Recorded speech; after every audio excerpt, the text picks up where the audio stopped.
Welcome to Conversations with Father Bosco, a webinar series hosted by the Office of Mission and Ministry and the Georgetown University Alumni Association. Thank you for taking time out of your day to join us for this session, Cura Personalis, Medical Campus Ministry with Fr Jim Shea. Our host, Mark Bosco, is a Jesuit priest and a professor and administrator at Georgetown University. An authority on the writers Flannery O'Connor and Graham Greene, his recent works include Graham Greene's Catholic Imagination, Revelation and Convergence, Flannery O'Connor and the Catholic Intellectual Tradition, and Reading Flannery O'Connor in Spain, From Andalusia to Andalusia. He is the co-producer and co-director of the award-winning documentary film Flannery, his first film, which had its national broadcast on the PBS series American Masters in March of 2021. I'm Kelly Young, Associate Director of Strategic Engagement in Alumni Relations, and I'll be facilitating today's webinar. As a quick reminder, today's session is being recorded and the recording will be shared via follow-up email. You may use the questions section of your webinar control panel to submit questions for Father Mark and Father Jim. Without any further ado, I'm pleased to turn things over to Father Mark Bosco. Thank you, Kelly. Really appreciate it. It's good to be back on our webinars. We did this all really through the COVID fog of lockdowns and virtual life, just to stay connected to our alumni, faculty, students, friends of Georgetown. So really happy to welcome back to Georgetown Father Jim Shea. We're happy that you're here serving as our Catholic chaplain in our medical school. I know that when I told folks at the med school that you would be returning, a lot of faces lit up, you know, as you're really remembered fondly for your ministry and for your friendship. I think for your extroversion. Having lived with you, I know how extroverted you are. That's a nice quality in a Jesuit. So maybe Jim, just to start us off, what is your history here? When were you here before at Georgetown? What did you do, and where did you go after you left this first tour of duty? Sure. First of all, thanks, Mark. I'm really grateful to be back, and I'm really not an extrovert. So the older I get, the better I am at it, and this helps. This is my ticket. Okay. Oh yeah. So it's good, but. So thanks for this invitation, and thanks for inviting me back. You know, it's you who invited me back, and the provincial said it was a good idea. You know, and if you had asked me 10 years ago, even, what would your dream job be? I'd say I'd like to be chaplain for the medical school. Wow. And so it's terrific. So one thing that's terrific is coming back to the Jesuit community. I just got to say that out loud, that it's a wonderful community, as you know, and there's maybe 45 guys around, or 45 men, and they're terrific, and I've had many longtime colleagues, and most of them I knew even when I was provincial. You know, I interacted with them, and it's just terrific to be. Yeah. I miss the. You know, I miss the company in my life. As provincial, you're isolated, right? Yeah. You walk in. Go ahead. No, so Jim, so let's talk. So you've had probably the biggest job in the Jesuits in terms of administration, in terms of care for men as provincial. Yeah. You did that after. So let me get this right. You worked at Georgetown Hospital first. Yeah. And you were in charge of pastoral care, is that right? Yes, I was, and then I started the program, the training program, the program of clinical pastoral education during those years, and I was there for 15 years. Wow. And some of it I can explain. Well, and I had other jobs as well. You know, gradually, at times my responsibilities expanded to the whole medical center in collaboration with others, but those were challenging times for the hospital. Yeah. You know, as we ended up partnering with MedStar, and for one year, I just noticed it the other day. In 1997, I was Interim University Chaplain, which was the precursor to your job, you know, so it was not yet a vice president job. So I didn't have your job, but I did have your office. Ah, oh, very good. I lust after it still. I got the best real estate in Healy Hall after President DeJoy. I think it's a wonderful space. So everyone has to come see me in Healy 108. So you were okay. Then you were missioned to Holy Trinity, just a couple blocks off the campus here, as pastor after that. Is that correct? That's right. Yeah. So after the 15 years, 14 in a dorm, I lived in, first of all, St. Mary's Hall, which was a dorm then. And now it's the School of Nursing and Health Studies. There's no students living there, I don't think.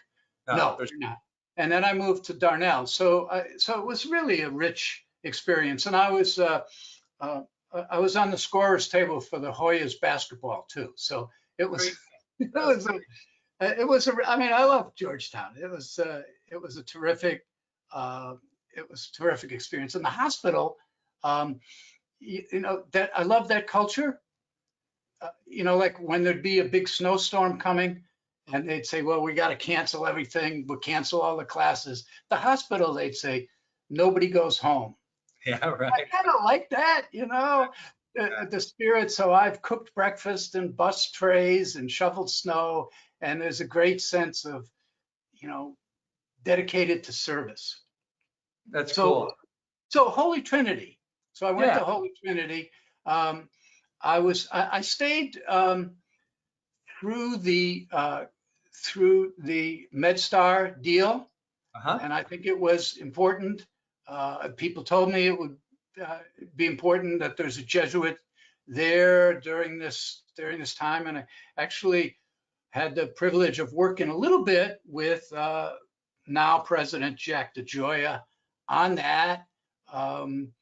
And then once that was settled, it was time. And they asked me to go to Holy Trinity, which was fine, which was great. And you know, and then the preaching became more important. You know, I mean, preaching at Holy Trinity, and I learned more about leadership. So I loved Holy Trinity. It was very good. It was challenging. It's a challenging congregation at times.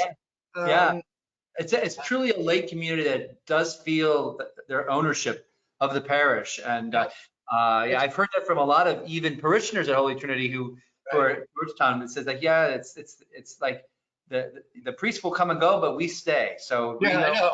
I mean, I've said, you know, tongue in cheek, you know, the beauty is everybody thinks they own it, and the curse is everybody thinks they own it. That's great. So, but it was, so I love, you know what, there, the importance of presence. I knew that from the hospital. Right. You just move around, you let people see you, you talk to everybody, you move. That's the working on the extroversion, but you don't stay in your office. That's this thing again, right? Yeah. That's it. Yeah. And the same thing at Trinity.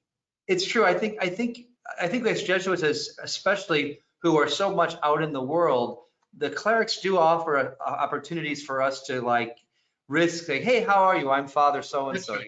Whereas if you don't do that, they're like, who are you coming up to say hello to me? Right? Yeah. I think Mark, I think of that sometimes when I'm just walking around campus and I say, I'm being friendly and it doesn't ring as true. I mean, I don't have the license. Oh, because you don't have the, If I don't have it on. And I said, oh, I don't have my clerics on, tone it down. I hate to say too, Jim, coming back to campus after COVID, I mean, there are students that are just, you know, as you're walking around with your clerics on, I just think they're happy to engage. They're, hi, how you doing? They're like, hi, Father Bob. So there's, even if I don't know the kids, they're happy to have a hello in a way, not, you know, in a different way than before COVID. I think they're just really any opportunity to encounter a human face and a human person. Yeah. So tell me a little bit. Let's move to your time as provincial. You were New England. No, okay.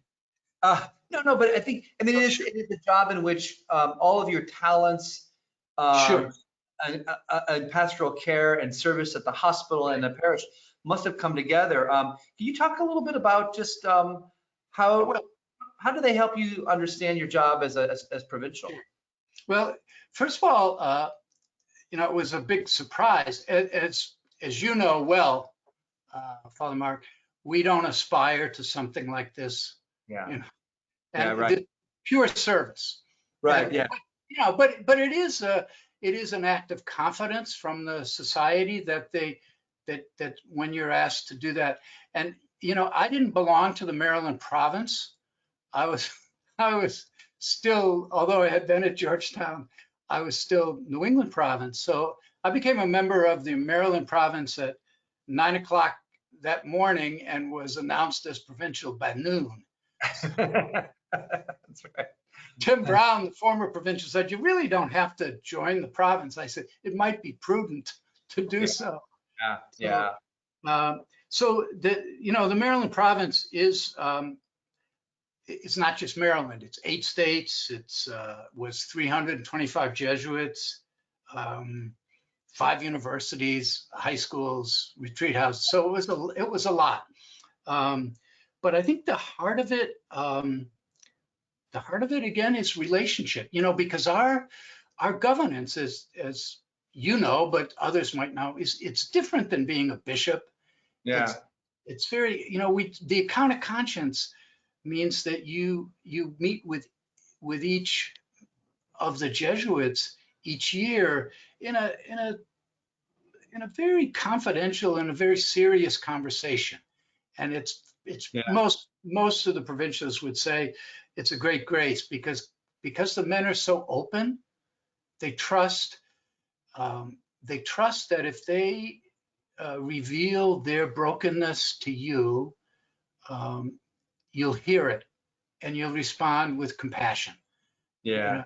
Ignatius wanted that so that we wouldn't ask men to do things that they would be too much, or that we can. So that it's all about discernment. Right. That's probably the point. Go ahead. Probably the thing that makes us, I think, Jesuits most different than other, like certainly diocesan priesthood, right? It's like they know our talents and our toolkits of resources, but they also know where we're kind of broken and need healing. And it's the sense that we share ourselves with the provincial in order to be apostolically effective. Yeah. And it's a great blessing. We long to be accepted just as we are without posturing. Yeah. And when somebody in authority does that, it's a great grace. It's a great grace. And I as provincial, you have the authority. You've got power to affirm deeply. And I found that a real privilege. It also calls you to go deeper because there's some tough things, and that you have to do. I remember this new provincial said to Father General, I think this could be a mistake. I don't know if I'm up to being provincial. He said, to tell you the truth, I don't pray that much. And the Father General said, "You will." You will. Yeah, I love it. But there's an insight there though too. The positions that we do, whether at campus ministry in a med school or a professor or working in Jesuit refugee services or whatever, the job, we do shape our lives to the position, right? We become what we're called to be. And so if we're called to be provincials and be men of, that prayer is going to come with it, I think, so that's too funny. Yeah, I like that. Yeah. I mean, the thing is, we live with the trust that, and the experience, the older we get, the lived experience that God is faithful. I mean, that's the bottom line. And we worry about the future and you say, and you stop and say, you think God's going to quit being faithful to me today? Yeah, right. After all this time? No, of course not. So it's, as Ignatius would say, it's that the alternations of trust and anxiety. Yeah. No, and that's the discernment. And we live with that. We live with that our whole lives. And Ignatius would say that's grist for the mill, huh? That's how we grow. That's a really beautiful way of putting it, Jim. We think about discernment as consolation, desolation in the language of Ignatius, but I think trust and anxiety is another really good way to Sure. give a vocabulary to those existential experiences in our life. And again, trust is always going to be trust as a way to be at peace and to be grounded. Yeah. Hope and discouragement is another. Yeah, right. So if I can, I want to ask you a little bit about your background and your doctoral work. So if I understand, you have a doctoral work in pastoral counseling, and I know you put it to great use. You even taught a little bit, as well as directed the programs here at the hospital back in the 1990s. When I arrived just 5 years ago, I was struck actually at the hospital's pastoral care program. It really is. It's a really amazing program. And as you know, you started it. It has trained countless nuns, priests, seminarians, and lots of lay people from different faith traditions over the years. So you once referred to hospital chaplains as holy ground. Hospital chaplains as holy ground. Can you talk a little bit more about this and how your own Jesuit training has shaped that program and the way that, your way of proceeding, as you like to say? I think what I often say is that the hospital is holy ground, and that you take off your shoes. That illness is a spiritual experience, and so I did the degree at Southern Methodist. I was their token Roman Catholic in those days, and then I did further work in St. Louis U. I was there for 3 years to get credentialed as to get certified as a supervisor of clinical pastoral education. So that's what I brought, and then got the program accredited here. And so it's very rewarding, that clinical pastoral education. I had lots of Jesuits. Novices used to come regularly, and Jesuits would do year of regency,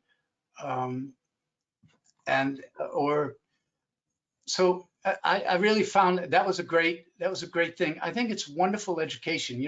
It's really based on the way physicians are trained.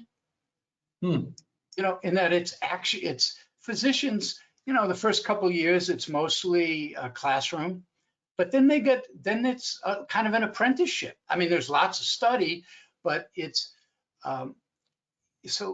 but they're being mentored, and they're engaging patients and saying, how do I help? Yeah. What do I need to know to help? What are the skills and the knowledge and the compassion that I need to help? And that's what clinical pastoral education is. So many people say, priests, ministers, others would say, it was the best part of my theological education. Living human documents. Mm-hmm. So there's a kinship there with how physicians are trained, because there's a similarity of what you're trying to accomplish. It's professional formation, which is connected with personal growth. So it's not just how do we educate doctors to be skillful, right.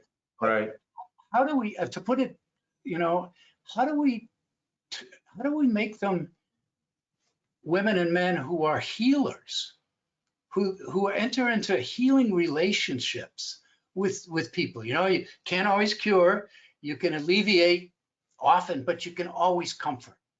You can always, and the power of that is a real kinship between what you and I do as priests and what physicians and other nurses and other people in healthcare do. That you want to form a person, and that's strong at Georgetown.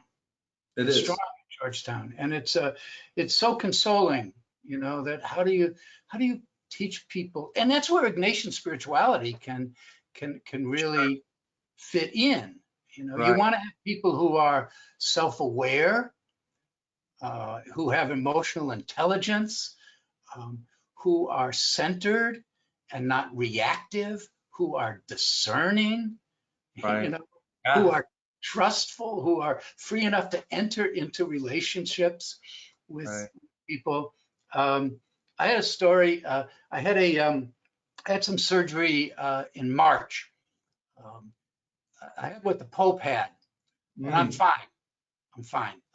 But it struck me, but I'd never been sick before, and I was scared to death of this. And the doctor comes up to the pre-op room, you know, and says, "Okay, and he was a terrific surgeon. He was the best in the city, they tell me. And he said, you know, we'll be we're running a little late. We'll be, you know, probably in a half an hour or so. They'll come and get you, and I'll be there, and we'll." And then he put his hand on my shoulder, and he said, "Father, we got this," Mm. you know. And so afterwards, when I had my 3-week post-op, I told him that. I said, you know, keep doing that. Yeah. What an I said, affirmation. Yeah. and, Confirmation. and he said to me, he said, "I'm glad you're going to a medical school." He said, because physicians need, that needs to be stressed as well, you Mm. know. And he told me the story of a family member who I think was very sick, had ALS or somehow was very sick in the hospital. And the doctor comes to the doorway and waves and says, "Hey, Mr. Jones, I just looked at your chart. You're doing great." And Mr. Jones says, "Come on in, Doc." He said, "I wish I could. I'm running," you know. And you just, maybe he was, but how do you keep open, Right. whether you are a priest or a physician? Yeah. Because that's going to be the happy physician. That's going to be the happy priest who Yeah. can Yeah. enter into relationships that are, you know, that are healing relationships on both sides. That Yeah. affect, Yeah. that Yeah. Yeah. affect. It's always whenever we're talking about care or Cura Personalis, it's not just going one way. It's always a two-way street. You know, I think in many ways, the program that you began, the CPE program we call it, I mean, we have been the beneficiaries at Georgetown because Father Richard, who is now a chaplain at the hospital, was a deacon when he went through the program at Georgetown, and we said, "Why don't you stay? Why don't you stay?" And then Father Jerry Hayes, who also is here, Yes. Ignition Programs, he was doing a stint at the CPE as well, a kind of final accreditation, and now he's our director of Ignatian programs. So it's also actually been a kind of way to get Jesuits from around the country to come here and say, "Hey, what can you stay and help us out?" And Sure. so we're really lucky with them. So it's a great program. Sounds like an administrator talking, Mark. That's right. I want Jesuit buddies around us here at Georgetown. We want to have a big community there. Absolutely. Yeah. Absolutely. So a colleague of mine, Jim, said she remembers these great community events that you would host for medical students back in the 90s with Father Sweeney. There's a name, Yeah. I've heard Father Sweeney's name a lot from so many people, from Irma Frank to other doctors to nurses to alumni. But she said the two of you would call these Pizza with the Padres, which I think is a great name. And you'd have medical students around. You know, I always think that if you feed students, they will always come, right? That's the thing, right? Well, tell me about that program, just other programs that you hope to get started as you hit the ground running here. Sure. Well, we weren't just giving pizza, Mark. They had to, what we did probably once a month for a while, as I was, you know, during the time I was finishing, was we would have a special mass, and then we'd have pizza, and we would invite the Protestant chaplain to come and do something with his students during that same time period, you know, 12 to 12:30. And then the Jewish chaplain would do Smooths with the Jews, what he called it. So, and then we'd have pizza. So there was, we did something more than just feed them, but we did feed them, and they did come, and they did. And so they were, So yeah, about programs. There's let me be humble about this. I don't know yet. Yeah. You know, I mean, I've only been here. It's been 6-7 weeks, and not in the easiest circumstances. You know so COVID made it really hard. COVID, and so it has been. But what if I've got some reflections, and I got some, there's clearly an interest in spirituality, and we have, you would know many of these, Father Mark, some of the faculty, the deans at the medical school are terrific. Yeah. And they're so supportive of me, and really so embarrassingly so happy I'm here. I say, well, I better produce something. But whether it's Dr. Frank or Dr. Eileen Moore, the new academic dean, Dr. Lee Jones, Dr. Mary Furlong, they've been very, very supportive, and they've been doing things, so they've been running programs, and so I want to see what they're doing. I'm seeing what they're doing and trying to see how I can help, because they're doing other things too, but I'm taking the lead on what works. For instance, just I think last week, a couple of weeks ago, Dr. Furlong, who's the dean for curriculum, she had a Jesuit mission evening and invited 15 young people, and I came, and they just talked about Ignatian, the Ignatian experience of conversion with the cannonball, and to say something about their own experience of God moving in their life. And I found it so energizing. Yeah. To say, I just would love to talk to you people more about this, with the sense of it would do my heart such good, and it would be helpful to you to have somebody just hear it and do some spiritual direction. Yeah. Really, what's going on? How do you understand what that means? So she's done that. And I'll be, I'm sure I'll be involved. We had they have these short courses they call selectives. So it's elective courses, and there's a Dr. Chris Spivak who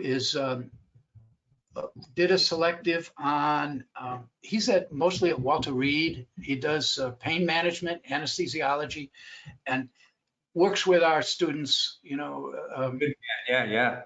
But he did this on a selective on your religious identity. I think you mostly where they were Catholics. Your Christian, your Catholic religious identity, and how that relates to your professional identity.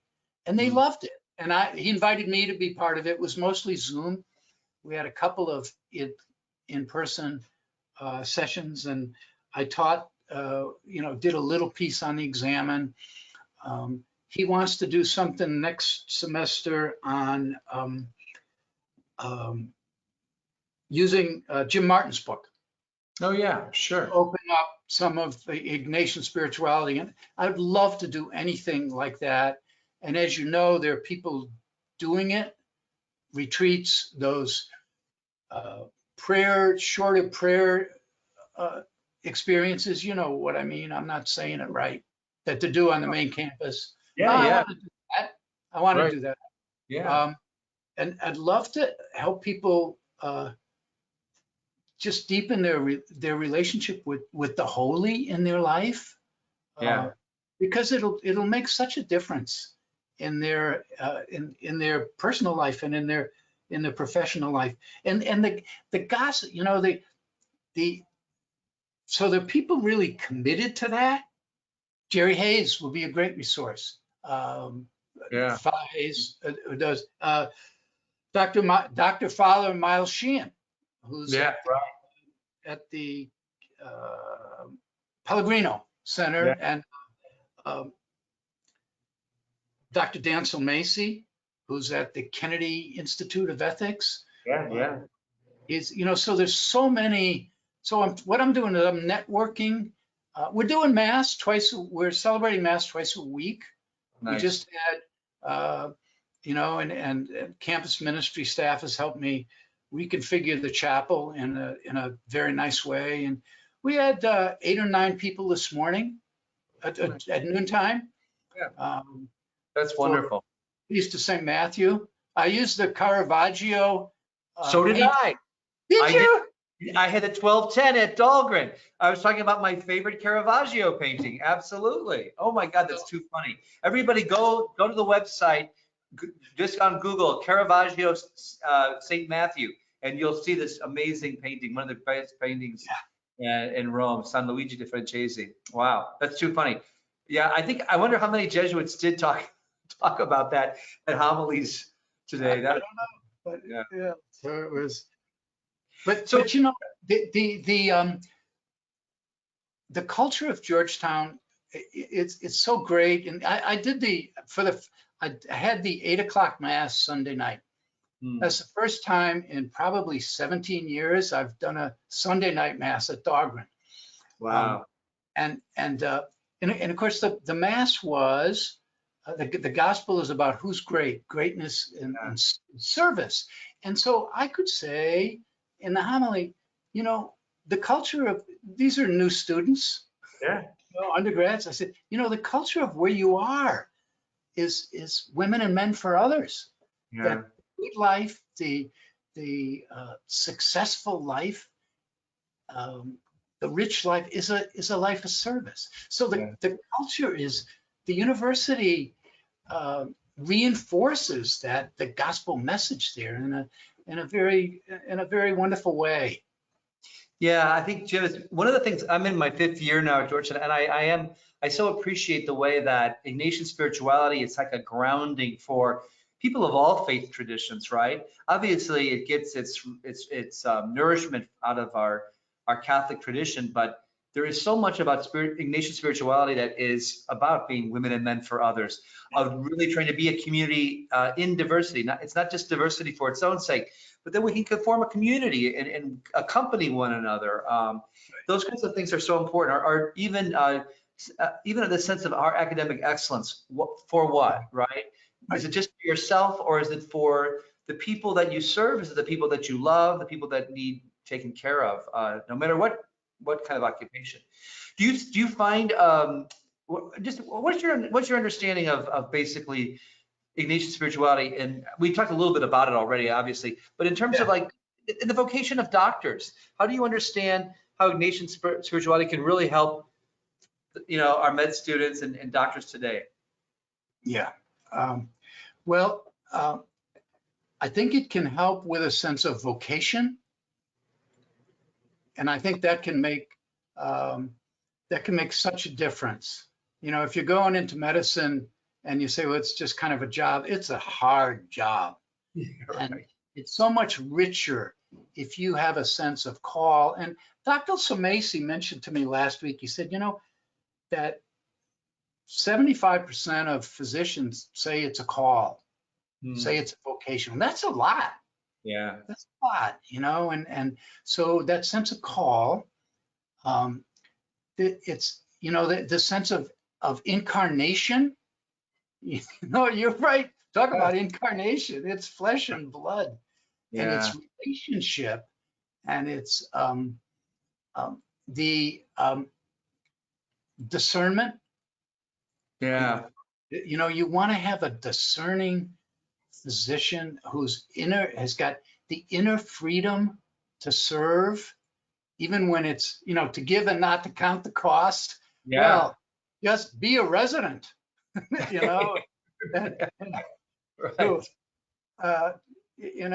not to heed the wounds. It can be an ordeal. So I'm things that there's so much interest in mindfulness and in resilience, and I know there was part of that with the medical school. I just had talking to nursing school today, and they said they wanted to cover some mindfulness stuff. And I said, well, I can help you with that. Yeah. And I think there's a richness, Father, when you can go deeper and touch religious traditions, you know, that so it's like so much, you know, learning how to meditate and paying attention, you know, breathing in and breathing out. And you say, pay attention to your breath. Well, as a person of faith, I recognize that that breath is the breath of God saying to me, Jim, I love you. Yeah. Jim, I love you. And it's for a person of faith, so to help people connect, Right. because we haven't taught that. You know, Right. a lot of Christianity hasn't taught. We've taught people to say prayers, but have we? And Pope Francis is so insistent on that in Joy of the Gospel. Yeah, right. That the core of this, and he quotes Benedict. He quotes Pope Benedict. The Joy of the Gospel. That the core of this is not a philosophy of life or an ethical code. It's rich. It's deeper than that. It's the encounter with God's love in the person of Jesus. You know? And so relationship. Right.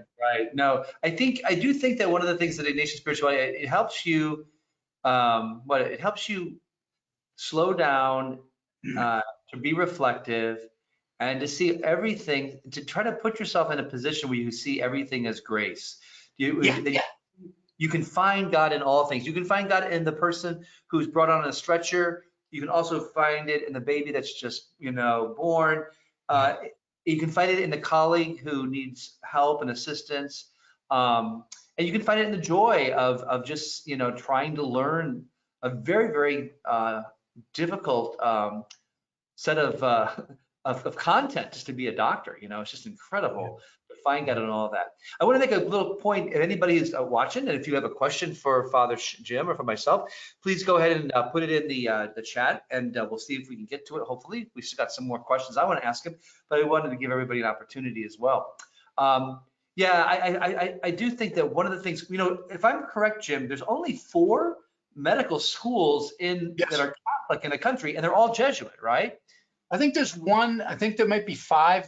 There's one that's Catholic but not Jesuit. But don't quote me on it. But there are 4. There are 4. So it's never try to say I'll name the 4. But so Creighton, Creighton, St. Louis U, Loyola Chicago, and Georgetown. I got them with a little help. I got the 4. But I do find that that's interesting that it's this Jesuit spiritual vision of education, this pedagogy, this Ignatian pedagogy that moved where the Catholic Church, or at least this Catholic tradition found itself in medical school education. So I just think it's very interesting that it was already there was something going on in our schools and in the minds of our alumni, as well as the Jesuits who founded them, these schools, to make sure that there was a kind of that this Jesuit resource, this Catholic way of thinking about the human person, the healing of the spiritual as well as the physical, and so as a real invitation to have us all here accompanying each other in this endeavor. There's a richness there based on the dignity of the person. You know, that I think, and the sense of vocation, that is, and you know, the care for the sick is deep in the Ignatian history. You know, Ignatius wouldn't have found God. He wouldn't have been converted, except he got. So he says, actually, as you know, Mark, in the Constitutions, sickness is no less a gift than health.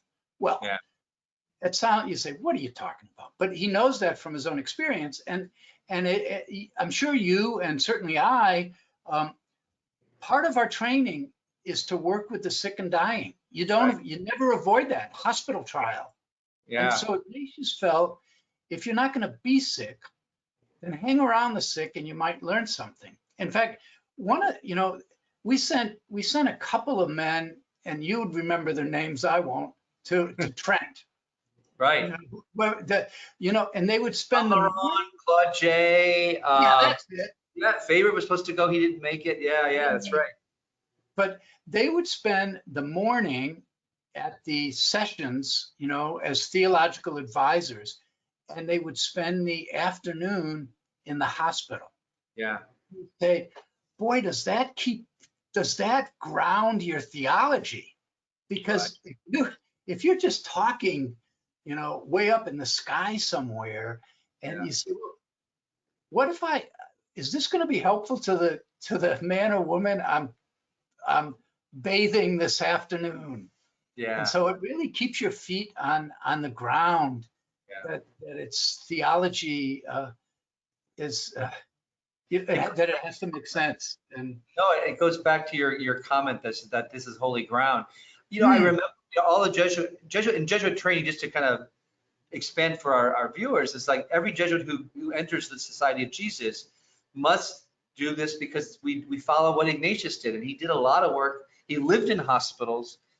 He taught kids, so we teach kids. He worked in hospitals, so we work in hospitals. I mean, it's just amazing that the formation, and then the invitation then to create programs and systems. The pastoral care program, the CPE program, is a way to share that same kind of vision with so many people. Jim, the hospital really has taken as its own this wonderful Ignatian term, Cura Personalis. I hear it when I talk to the doctors in my role as vice president, or when I'm talking to administrators. The Cura policy, they have an award, the Cura Personalis award. Yes. And of course it means care for the whole person. We kind of know what it translates as Latin. And I would say that every person has their own kind of tweak of how they engage that term. Just how do you understand Cura Personalis at work in the medical school of education today? How would you phrase it? Yeah, as I say, I'm learning more. So just so I don't come down as an expert after 7 weeks of being back in the scene, but that I think there's a way we deal with students, right, and the care we show students, and how we model for students what's important, what is successful. That as role models, and there's so many physicians in leadership who do that, and then what we expect in terms of their interaction with those they serve. So how do we care for them as caregivers, and how do we teach them to care for others and to pay attention to all those aspects? We used to, when I was here before, we used to have a little course that Dr. Pellegrino did, and I was part of it, talking about religious traditions for the first or second year medical students, so that they would have some sense of think about the faith of those who are in the beds, because it's critically important. Yeah. That they have a sense of what's healthy religiosity and what is unhealthy religiosity. Wow. How is somebody's faith helping them? And it can be an enormous help. Or unhealthy faith can be a big burden if they feel I'm sick because I've sinned, for instance. Or that it can be but how does a physician listen to it if it comes up? Not run away, and know how to refer. And how does a physician have an understanding of where they are on their own faith or lack of faith? There's probably going to be more people in the beds with faith, but who knows? But so we did that. Yeah, that's good. Yeah. how do people have, sometimes in some places at Loyola Chicago, there's an opportunity for med students to round with the chaplains. Hmm. That could be a good, I mean, if people are interested in that, I think it could be interesting and could be helpful for everybody. It could be a nice sense of colleagueship. They know when to access pastoral care. So so when people are sick, they're on a spiritual journey. They're in the desert. And how can we help them, not just try to fix them, but how can we help them grow?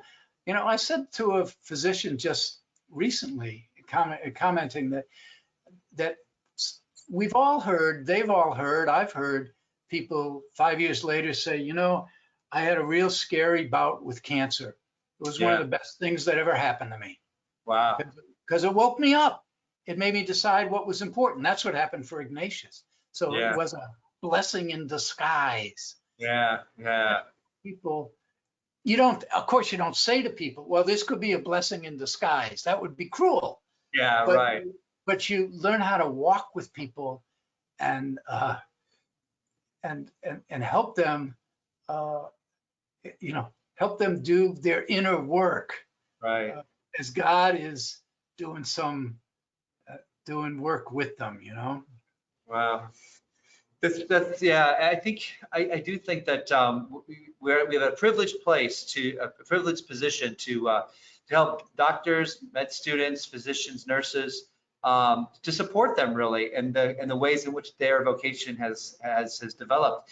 There's a couple questions, and we'll get them. One of the questions I want is from an alum who says, do you find students at the graduate professional level as connected to the Jesuit traditions as they were as undergrads, being with undergrads? Is that an interesting difference or opportunity there? What do you think, Jim? I think I defer to you on that, Mark, because I just don't, honestly, I don't want to sound like somebody who's got expertise that at this point, I don't. But certainly their faith is going to be different at 25 than it is at 18. I hope so. Yeah. And I think it's an opportune time. I would love to talk to them at 25 and see how, see what we can do. See if I can journey with them. Yeah. It's funny because, at Georgetown, we do try to make sure that we don't just, when you graduate at 22 and then you go to professional graduate school, you're on your own. But there is a sense that in our undergraduate world of Georgetown, we do try to really do some more formative shape. We walk with them in a different way, because now you come back to professional schools, you're there to zoom in at law or medicine or, something at McCord, something at SFS, some kind of political. And so I think there's a sense that we offer ways to integrate perhaps more than just offer times for prayer. It's the integration that I think is happening at the level. And that's really what you're doing at the medical school and the medical center, is the work of integration. How have I become who I am here? And how is that going to be integrated into the spiritual dimensions of my job and the spiritual dimensions of my heart? How do I get that stuff integrated? So that would be how I would kind of respond to it. It's really a matter of integration at the level of graduate work. Yeah. That sounds right for me, And, although I still keep candy on my desk, they still go for that. There you go. That's right. If you bring candy, they will come. There's another person who's written, Donald Dunn. Father Shea, welcome back. Can you talk about how your work in your new role interfaces with the physicians and the patients over at the hospital? Or will you be primarily working with medical students? I'll be working primarily with, I'll be working with medical students. Mark, as you know, the job description says Catholic Chaplain for the Medical Center. Right. So I'm also working, I've had just this week, I've had 2 encounters with nursing with the School of Nursing and Health Studies.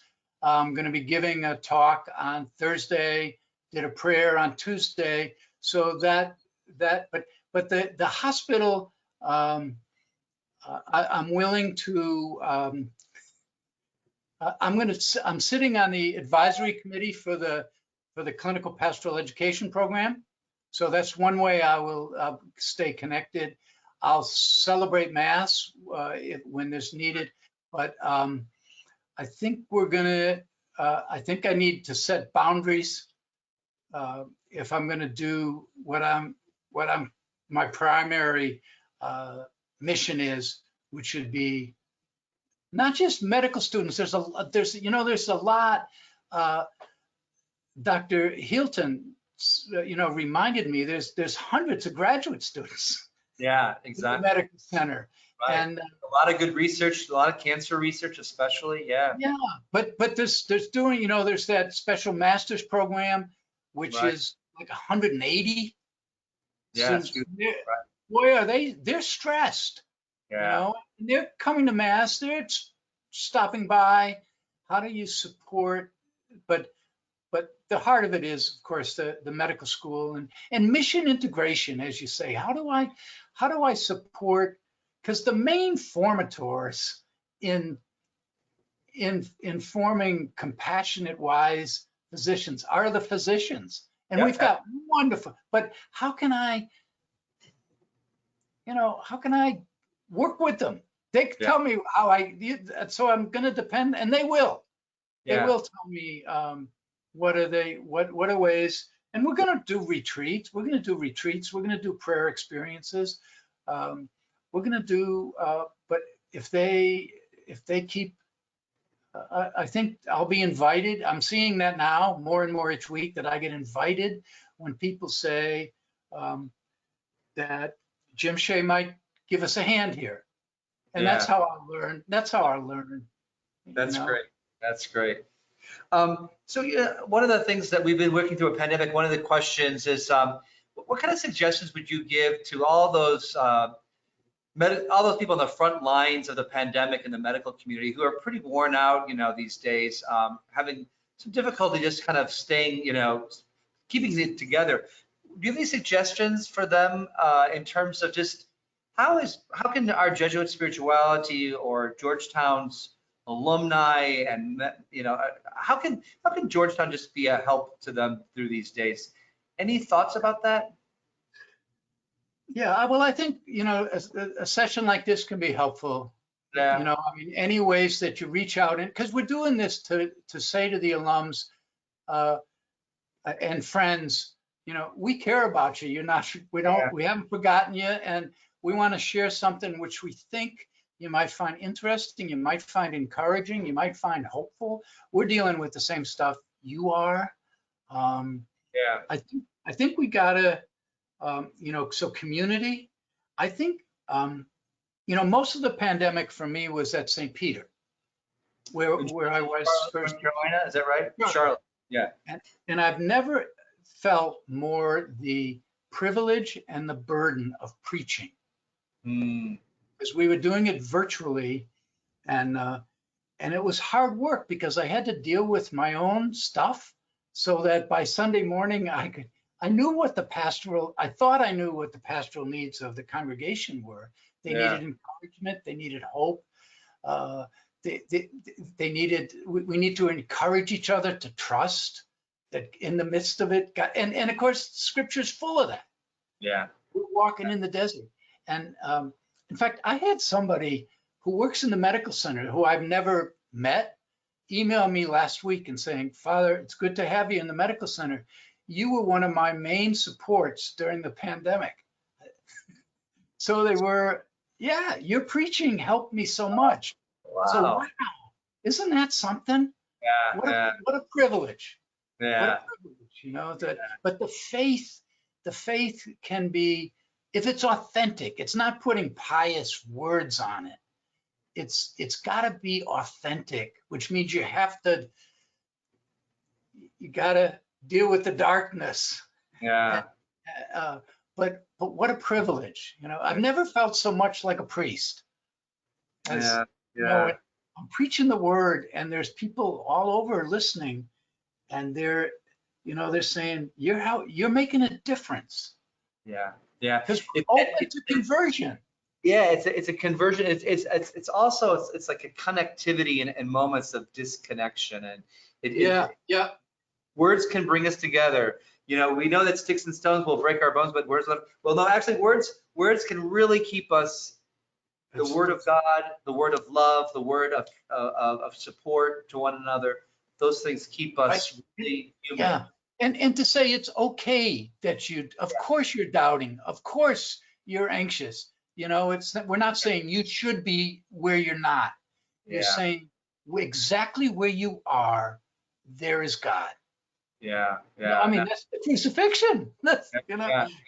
and Yeah. and But trust. that's also that great Ignatian phrase, to find God in all things, not just Yeah. the good things, not No, just the comforting things, but in no. all things, and that God's grace works through it. I mean, I think physicians and medical students, you're right, on some primordial instinctive level, they must have to get that, because they're going to have to see in their patients, in surgeries, in whatever it might be, that there's, how do I find God in this moment? Having to put someone's life back together again, having to go a course of chemo with a patient, things like that. How do you see God in all? How do you? And again, it can't be cheap. It's No, like it can't be cheap. Correct. revealed in the relationships. But even, and how do I help somebody die in Yeah, peace? yeah, Because they're all going to face that, and we're yeah, all, and to be not abandon them on that journey, and that's hard work. yeah, yeah, And they need support. They need support to do that. I mean, yeah. and we're in it together. We all do, yeah. Father Jim, we So, just got a couple of minutes, and so I have to. There's a couple other questions we're not going to get to, but we always end our series of conversations with me asking my guests. So it's you, Jim. What are you reading at the moment, or is there a book that you could recommend to our alumni, our audience, or just any suggestions that you have that have been really a good support for you, or we want to share the good news of the title. Sure. Well, great. Yeah, I mentioned to you, so I've got 3 or 4. I'm working usually at 2 or 3 books at a time, depending on where it goes. So I mentioned to you, I said, I bet you know Anne Lamott. And you said, I love Anne Lamott. Yeah, right. This is worth it. What this was: help, thanks, wow, the 3 essential prayers. I laughed. She's so real. She's very real. This is great. This is a great book. And a friend to a lot of Jesuits at the West Coast. Yes. Yeah. Now, I mentioned Dr. Sumesi. Yeah. He's back. I had lunch with him last week. Last time was 20 years ago. This book is The Healer's Calling, a spirituality for physicians and other healthcare professionals. So I've been reading this, and I've been talking to him and trying to get ideas. So a student recommended this, one of the med students, 3rd year, a few weeks ago. It's Jerry Fagan, theologian and it's called Putting on the Heart of Christ, How the Spiritual Exercises Invite Us to a Virtuous Life. So it's virtue ethics. Yeah. And he was talking about maybe doing this reading it with some students.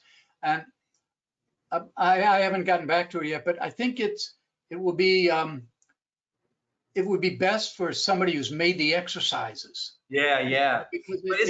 But isn't that great that a 3rd year med, would come up and say, have you read this book by this Jesuit? And I hadn't, but I ordered it. And then this is a pitch for one of my dear friends, published last week.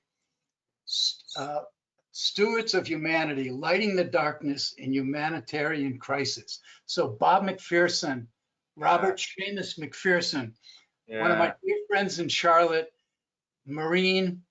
After he colonel, then he did 20 years with CARE, and it's about Bosnia and Rwanda and terrible places, and all these heroic people who hung in there, like care, Physicians Without Borders, Doctors Without Borders, that kind of group. I'm wonderful people. So we keep those at the Jesuit house for us all too. So I can Okay.